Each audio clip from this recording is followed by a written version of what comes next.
السلام علیکم ورحمۃ اللہ وبرکاتہ۔ میں اپنے خیالوں میں رمضان سے باتیں کر رہا تھا۔ میں نے رمضان سے کہا، رمضان تم بہت ساری برکتیں لے کر آئے تھے، تم مت جاؤ، تم ہمیں چھوڑ کر مت جاؤ، تم ہمیں بدلنے کے لیے آئے تھے، تم نے ہم میں سے بہت سارے لوگوں کو بدل دیا۔ رمضان تم ہمیں بہت کچھ سکھانے کے لیے آئے تھے، ہم نے تم سے بہت کچھ سیکھا، ہم نے تم سے جانا کہ اپنے اوپر کنٹرول کس طرح کیا جاتا ہے، ہم نے تم سے سیکھا کہ خود پر بادشاہی کیسے کی جاتی ہے، ہم نے تم سے سیکھا کہ اپنی شہوتوں کو قابو میں کس طرح کیا جاتا ہے، ہم نے تم سے سیکھا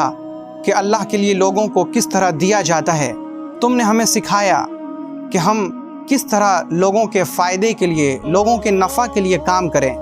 تم نے ہمیں سکھایا کہ کس طرح ہم اللہ رب العزت کے سامنے تراویح میں اور تہجد میں کھڑے ہوں، تم نے ہمیں سکھایا کہ کس طرح ہم اللہ کے حضور میں اپنی جانوں کا نذرانہ پیش کریں، تم نے ہمیں سکھایا کہ ہم کس طرح اپنے آپ سے بخل کو اور کنجوسی کو نکال پھینکیں، تم نے ہمیں سکھایا کہ ہم کس طرح اللہ رب العزت سے ہم کلام ہوں، تم نے ہمیں سکھایا کہ ہم کس طرح سجدوں کی لذت پائیں، تم نے ہمیں سکھایا کہ ہم قرآن کریم کو اپنے سینوں میں کس طرح بسائیں، تم نے ہمیں بتایا کہ ہم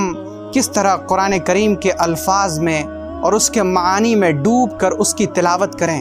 تم نے ہمیں بتلایا کہ غریبوں کا اور فقیروں کا درد کیا ہوتا ہے، فقیروں کی بھوک کیا ہوتی ہے، لوگ کس طرح بھوک سے بلبلاتے ہیں، تم نے ہمیں بتایا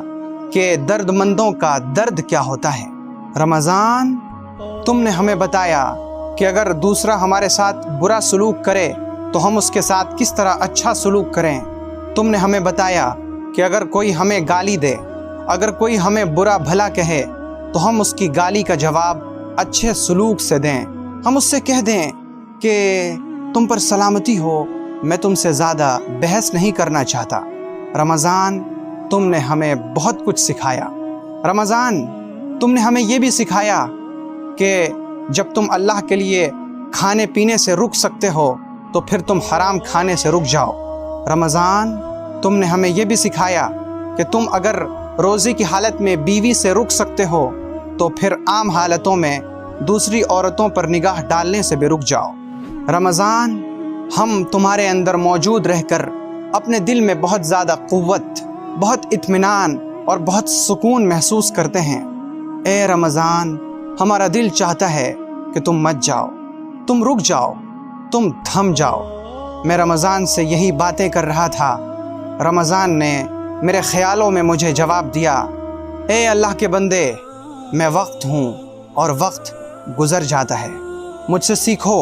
کہ جس طرح میرا چاند نکلا، پھر درمیان میں آیا اور پھر ڈوب کر فنا ہو کر ختم ہو جائے گا،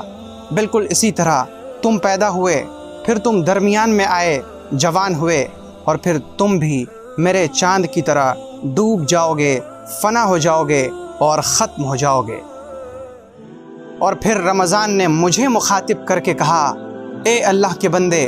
تم تو جانتے ہو کہ میری اللہ کے نظر میں کتنی عزت ہے، میں کس قدر مبارک مہینہ ہوں، لیکن تم دیکھ رہے ہو کہ میرا انجام کیا ہے، میں بھی گزر کر ڈھل کر ختم ہو جا رہا ہوں، فنا ہو جا رہا ہوں، تو پھر تم سوچ لو کہ تم اپنی جس طاقت پر، جس قوت پر، جس حسن پر، جس دولت پر اور جس صحت پر اور جس زندگی پر اترا رہے ہو، تمہاری دولت، تمہاری صحت، تمہاری جوانی اور تمہاری عمر بھی ڈھل کر ختم ہو جائے گی اور فنا ہو جائے گی۔ جب میں اس قدر مبارک ہو کر فنا ہو جا رہا ہوں تو پھر تم کیا اور تمہاری حیثیت کیا؟ پھر میں نے اپنے خیالوں میں رمضان سے پوچھا، رمضان تم جا رہے ہو تو جاؤ، لیکن مجھے اپنا پیغام تو سناتے جاؤ۔ رمضان نے مجھ سے کہا، میں اپنے پیغام کو کتنی بار سناؤں؟